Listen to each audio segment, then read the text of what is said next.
FCRA ഭേദഗതി ബില്ലുമായി ബന്ധപ്പെട്ടിട്ട് ഒരുപാട് വിമർശനങ്ങൾ ഉയർന്നു വരികയാണ്, പ്രത്യേകിച്ച് ന്യൂനപക്ഷ സമുദായങ്ങൾക്കിടയിൽ നിന്ന്. ദീപികയ്ക്ക് ഇന്ന് എഡിറ്റോറിയലൊക്കെ എഴുതി അതുമായി ബന്ധപ്പെട്ടിട്ട്. യഥാർത്ഥത്തിൽ വലിയ ആശങ്കയാണോ ഈ ക്രിസ്ത്യൻ മുസ്ലിം വിഭാഗങ്ങൾക്ക് ഉണ്ടാക്കുക? തീർച്ചയായിട്ടും ക്രിസ്ത്യൻ മുസ്ലിം വിഭാഗങ്ങൾക്കല്ല, നിരവധി ആളുകൾക്ക് ആശങ്കയുണ്ട്. പക്ഷേ യഥാർത്ഥത്തിൽ ഇപ്പോൾ BJPക്ക് വലിയ ആശങ്ക ഉണ്ടാകുന്ന കാര്യം ക്രിസ്ത്യൻ സമുദായം ഒന്നടങ്കം അതിനെതിരെ നിൽക്കുന്നു എന്നുള്ളതാണ്. എന്ന് പറഞ്ഞാൽ ഇതൊരു വെപ്പണൈസ് ചെയ്യപ്പെട്ടേക്കാം, എന്ന് പറഞ്ഞാൽ ഇതൊരു ആയുധമാക്കി പോലും അവർക്കെതിരെ ഉപയോഗിക്കപ്പെട്ടേക്കാം എന്നുള്ളതാണ് അവരുടെ ഏറ്റവും പ്രധാനപ്പെട്ട ആരോപണം. അവരതിനു വേണ്ടി തെരുവിൽ സമരത്തിലേക്ക് ഇറങ്ങുകയാണ്. ഇതിൽ BJPക്ക് കൈകൊള്ളും എന്നുള്ള കാര്യത്തിൽ എനിക്കൊരു സംശയമില്ല. കാരണം മണിപ്പൂരിലോ ഛത്തീസ്ഗഡിലോ ഉണ്ടായിട്ടുള്ള വിവാദങ്ങൾ, ഛത്തീസ്ഗഡിൽ കന്യാസ്ത്രീകൾ ആക്രമിക്കപ്പെട്ടതും മണിപ്പൂരിൽ ഈ പള്ളികളടക്കം തകർക്കപ്പെട്ടതിനേക്കാൾ വലിയ ഗുരുതരമായിട്ടുള്ള ഇമ്പാക്റ്റ് ഉണ്ടാക്കാൻ പോകുന്നൊരു വിഷയമാണിത്. ഈ വിഷയം എന്താണ് എന്നുള്ളത് പൊതുജനത്തോടൊന്ന് പറയണമല്ലോ. ഫോറിൻ കോൺട്രിബ്യൂഷൻ റെഗുലേറ്ററി ആക്ട് എന്ന് പറയുന്ന ആക്ട് ഒരു അമെൻമെൻറ്റ് കൊണ്ടുവന്നിരുന്നു ഈ കഴിഞ്ഞ 25-ാം തീയതി പാർലമെൻറ്റ്. ആ 25-ാം തീയതി പാർലമെൻറ്റിൽ അമെൻമെൻറ്റ് കൊണ്ടുവന്നേക്കുന്നതിൻ്റെ ഏറ്റവും പ്രധാനപ്പെട്ട കാര്യം എന്താണെന്ന് വെച്ചിട്ടുണ്ടെങ്കിൽ, ഈ FCRA ലൈസൻസ് ക്യാൻസൽ ചെയ്യപ്പെടുകയോ അല്ലെങ്കിൽ റിന്യൂ ചെയ്യപ്പെടുകയോ ചെയ്യാതിരിക്കുന്ന ആളുകളുടെ സ്ഥാപനങ്ങൾ അങ്ങനെ തന്നെ കേന്ദ്ര ഗവൺമെന്റിനെ ഏറ്റെടുക്കാൻ വേണമെങ്കിൽ കേന്ദ്ര ഗവൺമെന്റ് അത് വിൽക്കാം എന്നൊക്കെയാണ് പറഞ്ഞേക്കുന്നത്. എന്ന് പറഞ്ഞാൽ ഇനി അടുത്ത തമാശ കൗതുകമുള്ളത്, ഇത് ഇപ്പോഴത്തെ നിയമം മാത്രമല്ല, ഈ നിയമത്തിന് റെട്രോസ്പെക്റ്റീവ് എഫക്റ്റാണ്. എന്ന് പറഞ്ഞാൽ മുൻകാല പ്രാബല്യത്തോടു കൂടിയാണ് കൊണ്ടുവരേണ്ടത്. അതായത് 3 കൊല്ലം മുമ്പ് അല്ലെങ്കിൽ 2 കൊല്ലം മുമ്പ് FCRA ക്യാൻസൽ ചെയ്തിട്ടുള്ള സ്ഥാപനം ഇപ്പം അങ്ങനെ തന്നെ ഏറ്റെടുക്കാം. ഇതിൽ അടുത്ത പ്രശ്നം എന്താണെന്ന് അറിയാമോ? ഇതിൽ അടുത്ത പ്രശ്നം എന്താണെന്ന് വെച്ചിട്ടുണ്ടെങ്കിൽ ഏതാണ്ട് 30-36,000-ഓളം വരുന്ന 30,000-ലധികം വരുന്ന FCRA ലൈസൻസുകൾ ഇന്ത്യയിലുണ്ടായിരുന്നു. നരേന്ദ്രമോദി ഗവൺമെൻറ് വന്നതിന് ശേഷമാണ് അത് കുറച്ചുകൂടി സ്ട്രിക്റ്റ് ആക്കിയത്. നേരത്തേക്ക് ഇത് കാശ് കൊടുത്തിട്ടുണ്ടെങ്കിൽ ആർക്കും കിട്ടുമായിരുന്നു, അതൊക്കെ മാറ്റി. കൂടാതെ ഡൽഹിയിൽ തന്നെ അക്കൗണ്ട് തുടങ്ങണം എന്ന് പറയുന്ന നിലപാടൊക്കെ എടുത്തു. അങ്ങനെ കുറച്ചുകൂടി സ്ട്രിക്റ്റ് ആക്കിയത് മോഡിയാണ് കേട്ടോ. ആ കാര്യത്തിൽ തർക്കമൊന്നുമില്ല. സ്ട്രിക്റ്റ് ആക്കേണ്ടതായിരുന്നു, അത് സംശയമൊന്നുമില്ല, സ്ട്രിക്റ്റ് ആക്കി. പക്ഷെ ആ സമയത്ത് ഗൗതമൊക്കെ ഓർക്കുന്നുണ്ടാവും ഒരുപക്ഷെ, മറ്റേ മദർ തെരേസയുടെ ഒക്കെ അത് അവർക്കുള്ള FCRA പോലും കട്ട് ചെയ്തിരുന്നു.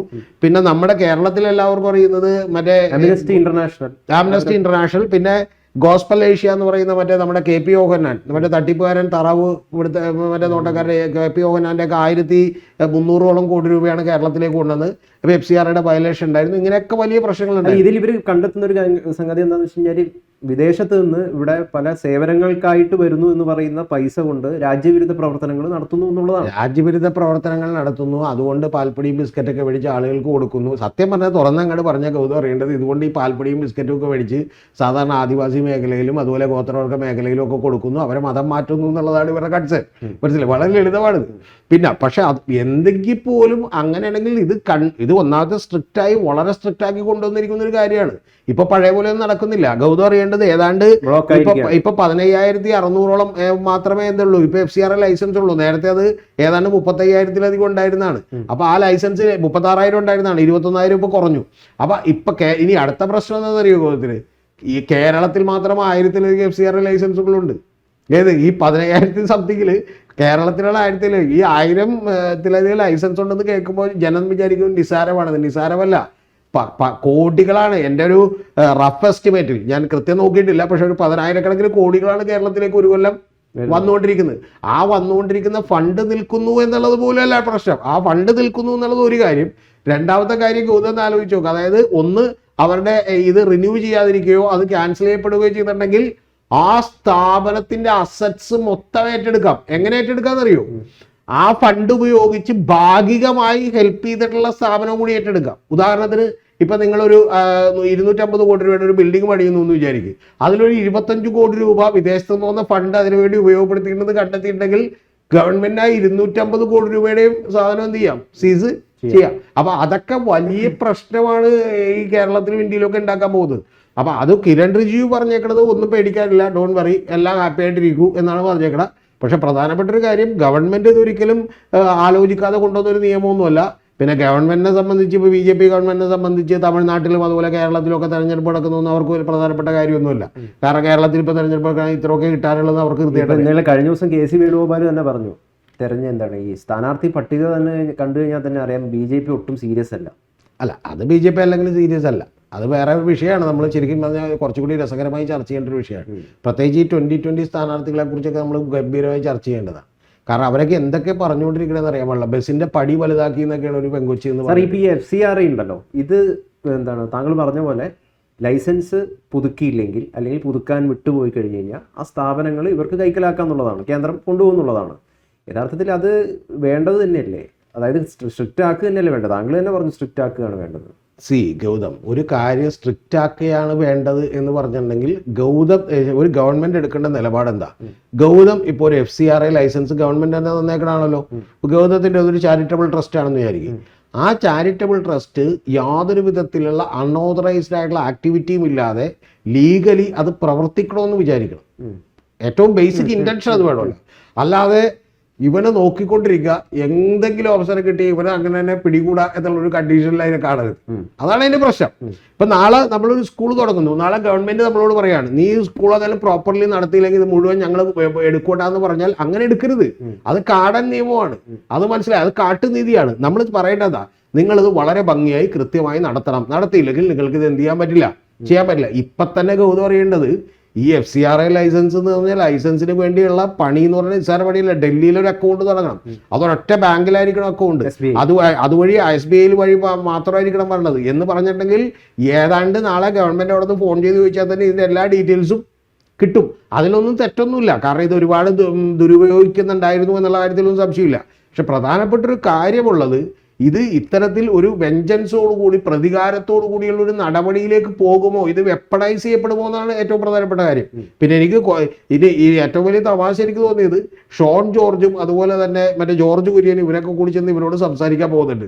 ഈ സംസാരിക്കാനൊന്നും പോയിട്ടൊരു കാര്യമില്ല. കാരണം എന്ന് വെച്ചാൽ സഭക്ക് നല്ല വക്കീലന്മാരും ഉണ്ട്, നല്ല ഗംഭീരമായിട്ടുള്ള ആളുകളുണ്ട്, അവർക്കിത് വായിച്ചു നോക്കിയാൽ മനസ്സിലാകാത്ത കാര്യമൊന്നുമല്ല. അപ്പൊ അതുകൊണ്ട് ഇത് സംസാരിച്ചിട്ടൊന്നും കാര്യമില്ല. സഭക്ക് ഏതാണ്ട് ഇപ്പോൾ ചെറുതായിട്ട് മനസ്സിലായി. ഇപ്പൊ സീറോ മലബാർ സഭയുള്ള ആൻഡ്രൂസ് താഴത്താണെങ്കിലും അതുപോലെ തന്നെ ഈ പറയുന്ന മലങ്കര ഓർത്തഡോക്സ് സഭയാണെങ്കിലും ഇത്തരത്തിലുള്ള എല്ലാ സഭകളും തന്നെ ഇതിന് ശക്തിയുക്തി എതിർക്കുകയാണ്. കാരണം എന്താ വെച്ചിട്ടുണ്ടെങ്കിൽ മണിപ്പൂരിലെയോ ഛത്തീസ്ഗഡിലെയോ കന്യാസ്ത്രീകളുടെ കേസ് പോലും സെറ്റിൽ ചെയ്യാൻ പറ്റുമായിരുന്നു, പക്ഷേ ഇത് സെറ്റിൽ ചെയ്യാൻ പറ്റില്ല. എന്താ കാര്യം എന്നറിയോ? ഇത് പന്ന കാശ് നൂളപ്പടിയാണ്. ആ അത്രയും കാശ് വേറെ എവിടെ നിന്നും സബ്സ്റ്റിറ്റ്യൂട്ട് ആയിട്ട് ഓൾട്ടർനേറ്റീവ് ആയിട്ട് ഇവർക്ക് കണ്ടെത്താനും, അതായത് ഇവരുടെ സേവന പ്രവർത്തനങ്ങൾക്ക് വിലങ്ങ് തടിയാവുകയാണ്. ഞാൻ ഒരു കാര്യം നമ്മൾ ഓർക്കണം ഗൗതം. ഇപ്പം ഞാൻ പഠിച്ചത് ഒരു കോൺവെന്റ് സ്കൂളിലാണ്. എനിക്ക് വളരെ കൃത്യമായിട്ട് അറിയാം. ഇപ്പം നമ്മുടെ അവർ യഥാർത്ഥത്തിൽ ഇവിടെ വന്നിട്ട് മതം മാറ്റാനൊന്നും ശ്രമിക്കുകയല്ല ചെയ്തുകൊണ്ടിരുന്നത്. അവർ യഥാർത്ഥത്തിൽ ഇവിടെയുള്ള എഡ്യൂക്കേഷന് അതുപോലെ തന്നെ പാവപ്പെട്ടവരുടെ ഈ പറയുന്ന പോലെ പുനരുദ്ധാരണത്തിനൊക്കെ അവർ നിരവധി പണം ചെലവഴിക്കുകയും അത് കൃത്യമായി തന്നെ അവർ അക്കൗണ്ട് ചെയ്യപ്പെടുകയൊക്കെ ചെയ്തിട്ടുണ്ട്. ഞാൻ മനസ്സിലാക്കിയിട്ട് ഇവരുടെ പ്രധാന ആവശ്യം മതം മാറ്റത്തിന് ഉപരിയായിട്ട് ഇവർ ചെലുത്തുന്ന ഒരു കൾച്ചറലി പരമായിട്ടുള്ള ഒരു സ്വാധീനം ഉണ്ടല്ലോ, അതിനെ ഇല്ലാതാക്കുക എന്നുള്ളതാണ്. ഇതൊക്കെ കേരളത്തിൽ നിന്നുകൊണ്ട് നമുക്ക് തോന്നുന്നതാണ്. ഗൗതം ഇപ്പം നാളെ ഒന്ന് വണ്ടി എടുത്തിട്ട് നേരെ ഛത്തീസ്ഗഡിലോ അല്ലെങ്കിൽ ഈ പറയുന്ന പോലെ മറ്റ് നോർത്ത് ഈസ്റ്റേൺ സ്റ്റേറ്റുകളിലൊക്കെ പോയിട്ടുണ്ടെങ്കിൽ ഗൗതത്തിന് അറിയാൻ പാടില്ലാത്തതാണ്. ഏതാണ്ട് നമ്മുടെ ഇപ്പം മണിപ്പൂരിൽ തന്നെ എങ്ങനെ ഇത്ര ക്രിസ്ത്യാനികൾ വന്നേ? ശരിക്കും പറഞ്ഞാൽ അവിടുത്തെ സെൻസസ് പ്രകാരം ക്രിസ്ത്യൻസിന്റെ നമ്പർ എത്രയായിരുന്നു? മെയ്ത്തികളിൽ നിരവധി ക്രിസ്ത്യൻസ് ഉണ്ട്, ഈ പറയുന്ന പോലെ ഇവരിലുണ്ട്, കുക്കീസിലുണ്ട്.